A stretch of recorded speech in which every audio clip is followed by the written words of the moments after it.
ओम श्री परमात्मे नमः। श्रीमद् भगवद गीता तीसरा अध्याय।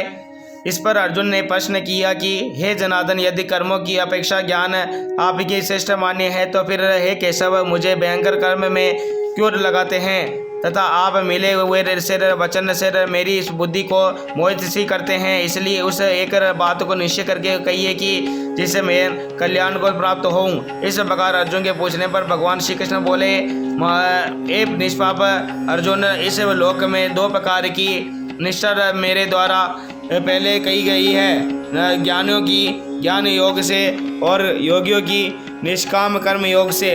परंतु किसी भी मार्ग के अनुसार कर्मों को स्वरूप से त्यागने की आवश्यकता नहीं है, क्योंकि मनुष्य न तो कर्मों के न करने से निष्कर्मता को प्राप्त होता है और न कर्मों को त्यागने मात्र से भगवत वृक्षात कार्य रूप सिद्धि को प्राप्त होता है, तथा सर्वथा कर्म का स्वरूप से त्याग हो भी नहीं सकता, क्योंकि कोई भी पुरुष किसी भी काल में क्षण मात्र से भी बिना कार्य कर्म किए नहीं रहता है। निसंदेह सभी पुरुष प्रकृति से उत्पन्न हुए गुणों का द्वारा परवश हुए कर्म करते हैं। इसलिए जो मूढ़ बुद्धि पुरुष कर्म इंद्रियों को हट से रोककर इंद्रियों के भोगों को मन से चिंतन करता रहता है, वे मिथ्याचारी अर्थात दंभी हो जाता कहा जाता है। और हे अर्जुन, जो पुरुष मन से इंद्रियों को वश में करके अनासक्त हुआ कर्म इंद्रियों से कर्म योग का आचरण करता है वह श्रेष्ठ है। इसलिए तू शास्त्र विधि से नियत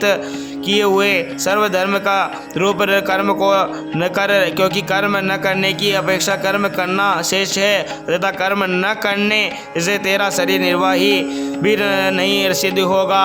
हे अर्जुन, बंधन के भय से भी कर्मों का त्याग करना योग्य नहीं है, क्योंकि यज्ञ अर्थात विष्णु के निर्मित किए हुए कर्म के सिवा अन्य कर्म में लगा हुआ ही ये मनुष्य कर्मों द्वारा बंधता है। इसलिए हे अर्जुन, आसक्ति से रहित हुआ उस परमेश्वर के निर्मित कर्म का भली प्रकार आचरण कर। कर्म न करने से तू पाप को भी प्राप्त होगा, क्योंकि प्रजापति ब्रह्मा ने कल्प के आदि के यश यज्ञ सहित प्रजा को रचकर कहा कि इस यज्ञ द्वारा तुम लोग वृद्धि को प्राप्त हो, और यह यज्ञ तुम लोगों को इच्छित कामनाओं के देने वाला होवे, तथा तुम लोग इस यज्ञ द्वारा देवताओं की उन्नति करो और वे देवता लोग तुम लोगों की उन्नति करें। इस प्रकार आपस में कर्तव्य समझकर उन्नति करते हुए परम कल्याण को प्राप्त होगे, तथा यज्ञ ज्ञान द्वारा बढ़ाए हुए देवता और लोग तुम्हारे लिए बिना मांगे ही प्रिय भोगों को देंगे।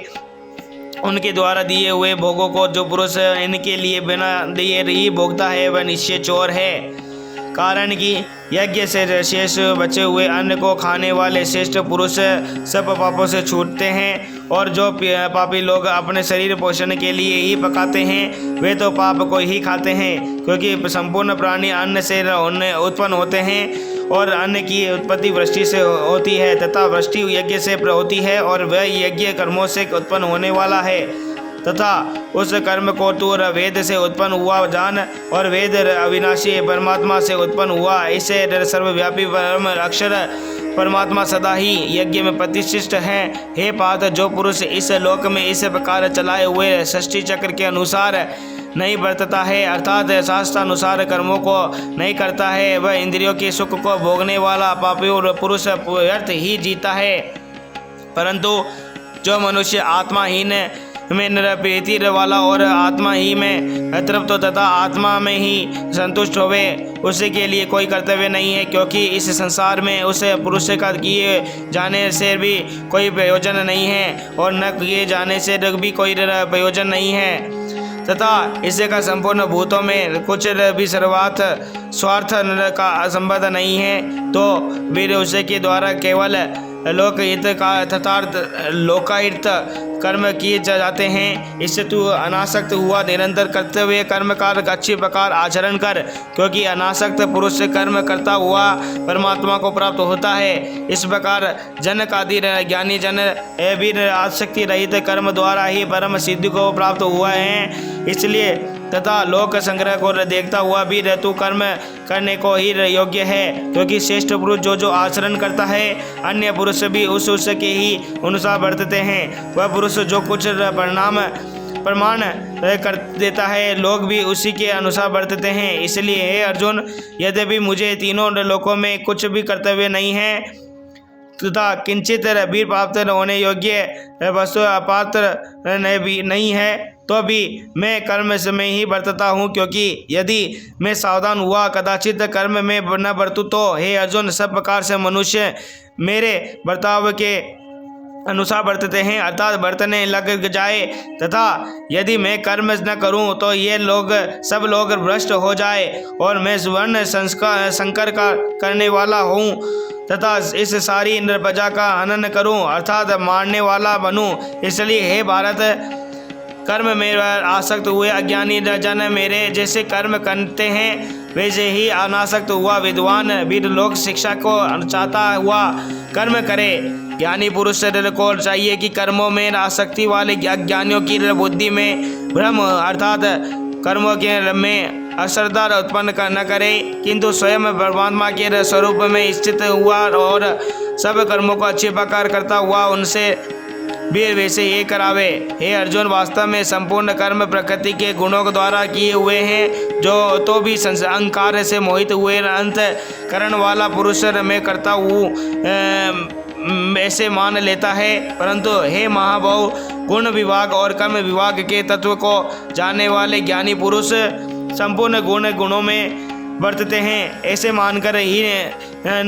मानकर नहीं आसक्त होता है, और प्रकृति के गुणों से मोहित हुए पुरुष गुण और कर्मों के आसक्त होते हैं। उन अच्छी प्रकार न समझने वाले मुखों को अच्छी प्रकार जानने वाला ज्ञानी पुरुष चलायमान न करे। इसलिए हे अर्जुन, तू ध्यान निष्ठ चित्त से संपूर्ण कर्मों को मुझ में समर्पण करके आशा रहित और ममता रहित होकर संतान पर हित हुआ युद्ध कर। हे अर्जुन, जो कोई मनुष्य दोष बुद्धि से रहित से और सदा से युक्त हुआ सदा ही मेरे इस मत के अनुसार बरतते हैं, वे पुरुष संपूर्ण कर्मों से छूट जाते हैं। और जो दोषी वाले मुख लोग इस मेरे मत के अनुसार नहीं बरतते, उन संपूर्ण ज्ञानों में मोहित चित्त वालों को तू कल्याण से भ्रष्ट हुए नहीं जान, क्योंकि सभी प्राणी प्रकृति को प्राप्त होते हैं, अर्थात अपने स्वभाव से परवश हुए कर्म करते हैं। ज्ञानवान भी अपनी प्रकृति के अनुसार चेष्टा करता है, फिर इसमें किसी का हट क्या करेगा। इसलिए मनुष्य को चाहिए कि इंद्रिय के अर्थ में अर्थात सब इंद्रियों के भोगों में स्थित जो राग और देश है उन दोनों के वश में नहीं होवे, क्योंकि इसके वे दोनों ही कल्याण मार्ग में विघ्न करने वाले महान शत्रु है। इसलिए उन दोनों को जीतकर सावधान हुआ सब धर्म का आचरण करे, क्योंकि अच्छी प्रकार आचरण किए हुए दूसरे के धर्म से गुण रही तो वीर अपना धर्म ही अति उत्तम है। अपने धर्म में बढ़ना भी कल्याणकारक है और दूसरे का धर्म भय को देने वाला है। इस पर अर्जुन ने पूछा कि हे कृष्ण, फिर यह पुरुष बलात् लगाए हुए के सदस्य न चाहता हुआ भी किस से प्रेरा हुआ पाप का आचरण करता है। पुरुष इस प्रकार अर्जुन के पूछने पर श्री कृष्ण महाराज बोले, हे अर्जुन, रजोगुण से उत्पन्न हुआ ये काम ही क्रोध है, यही ये महाआसन अर्थात अग्नि के सदस्य भोगों से न तृप्त होने वाला और बड़ा पापी है। इस विषय में इसको ही तू वेरिक जान। जैसे धुएं से अग्नि और मल से दर्पण ढका जाता है तथा जैसे जो जेर से गर्भ ढका हुआ है, वैसे ही उस काम के द्वारा यह ज्ञान ढका हुआ है। और हे अर्जुन, इससे अग्नि सदृश न पूर्ण होने वाले काम रूप ज्ञानियों के नित्य वेरी से ज्ञान ढका हुआ है। इंद्रिय, मन और बुद्धि इस काम के निवास स्थान कहे जाते हैं, और यह काम इन मन, बुद्धि और इंद्रियों द्वारा ही ज्ञान को आच्छादित करके इस जीवात्मा को मोहित करता है। इसलिए हे अर्जुन, तू पहले इंद्रियों को वश में करके ज्ञान और विज्ञान के नाश करने वाले इस काम पापी को निश्चय पूर्वक मार।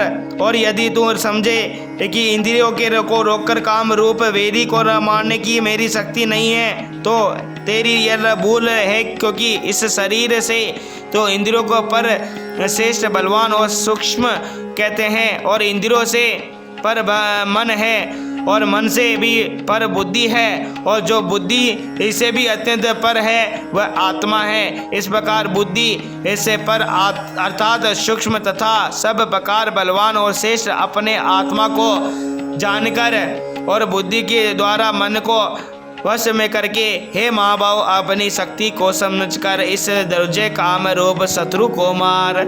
इति श्रीमद् भगवत गीता रूपे उपनिषद एवं ब्रह्म विज्ञा तथा योग शास्त्रीय श्री कृष्ण अर्जुन के संवाद में कर्म योग नामक तीसरा अध्याय। वो श्री कृष्ण भगवान की जय।